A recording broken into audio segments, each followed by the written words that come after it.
Quand j'étais plus jeune, j'ai trouvé un site fétichiste appelé don'twakedem.com. C'était vers 2010-2011, j'avais 13 ans. Vous vous demandez peut-être pourquoi un enfant de 13 ans se trouvait sur un tel site.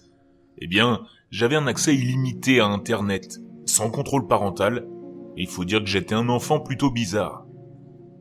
Le site, il était très web 1.0, avec un fond noir et le titre du site en haut de la page. Tout était écrit en police d'écriture Comic Sans. Le site présentait des photos de personnes, généralement des femmes, en train de dormir, avec le nom du dormeur sous chaque image. Je suppose qu'il s'agit d'un site fétichiste, car la plupart des personnes représentées portaient des vêtements. Certaines étaient nues, bien sûr, mais pas de manière franchement sexuelle. C'était plutôt comme s'ils dormaient nus. Je pense que c'est le fait de dormir qui était censé exciter les gens. Les photos, si je me souviens bien, étaient prises dans la chambre du dormeur. La pièce était sombre, mais on pouvait toujours voir le dormeur, parce que le photographe utilisait un flash.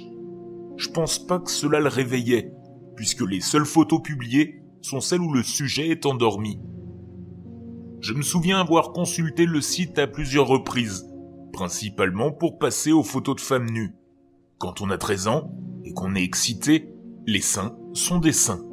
Cependant, je n'y suis pas allé trop souvent, car l'ambiance générale du site m'effrayait. J'avais l'impression de faire du voyeurisme, ce qui me donnait un peu la chair de poule. J'ai fini par trouver d'autres endroits pour m'amuser, et j'ai oublié le site pendant des années. J'ai fini par me sevrer de ma dépendance au porno prépubère, non sans avoir attrapé un virus monstrueux sur l'ordinateur familial. Puis je me suis concentré sur la recherche d'une petite amie, et aussi sur le fait de faire ma première fois. Vous savez, les objectifs basiques d'un adolescent. Quoi qu'il en soit, avançons rapidement jusqu'à il y a quelques jours.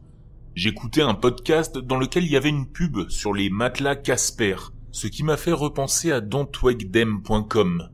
Un tas de vieux souvenirs ont surgi dans ma tête et j'ai décidé de vérifier. Le site n'existe plus, inutile d'y aller. Il vous redirige plutôt vers une page répertoriant des sites aux noms similaires.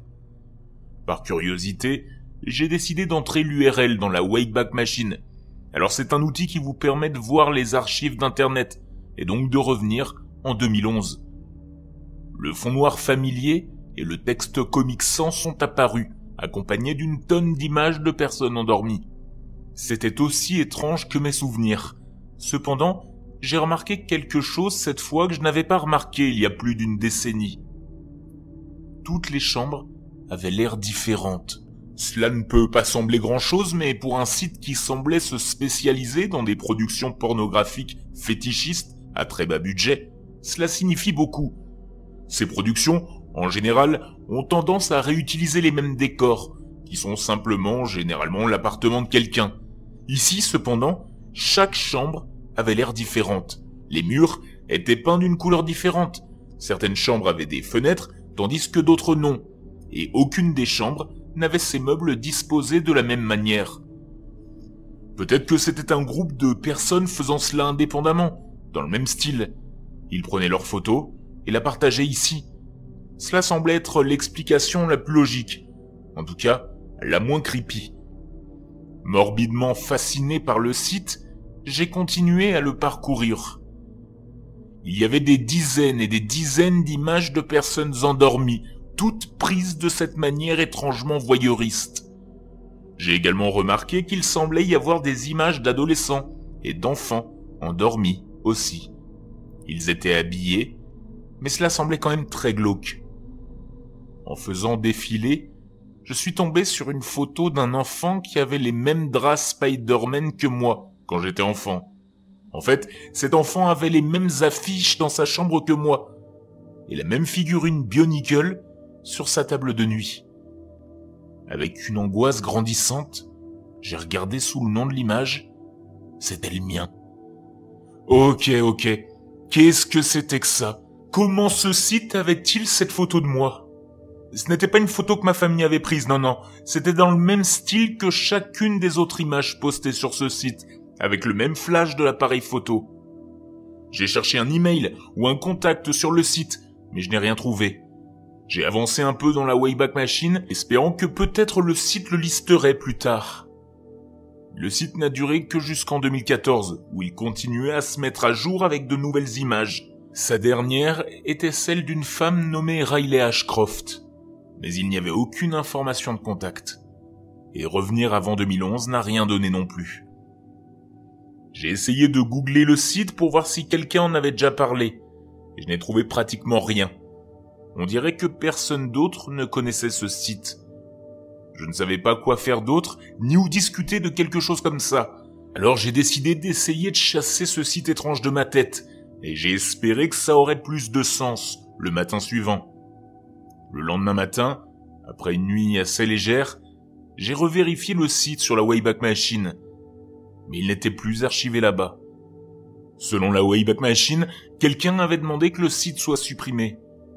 Mais qu'est-ce que c'est que ça? Est-ce que le site a été retiré parce que je l'ai regardé? Et puis même, comment quelqu'un aurait-il pu le savoir? À moins que... Peut-être que je n'ai pas vu le site. Peut-être que je l'ai imaginé ou confondu avec un rêve. Je ne suis pas sûr de comment j'aurais pu faire ça, mais à ce moment-là, cela semblait être la meilleure explication. Je veux dire, c'est pas comme s'il y avait une preuve que tout cela existait en dehors de ma tête, n'est-ce pas? Personne n'en parle nulle part. J'ai continué ma journée, essayant en vain de chasser cette histoire de ma tête. J'ai mis des écouteurs et j'ai écouté un podcast pour m'aider à m'endormir. J'ai fait des cauchemars de flash d'appareils photo. Cela m'amène à ce matin. J'ai vu que j'avais reçu un email de quelqu'un se faisant appeler Sleepyhead, ou tête endormie en français. Rien que ce nom a fait se tordre mon estomac. Reprenant mon souffle, j'ai ouvert l'email. Le seul contenu de celui-ci était une photo de moi, prise pendant que je dormais, avec ce même flash caractéristique de l'appareil photo. Ce qui m'a vraiment effrayé, c'est que, sur la photo, je portais les mêmes écouteurs que j'avais portés la nuit dernière.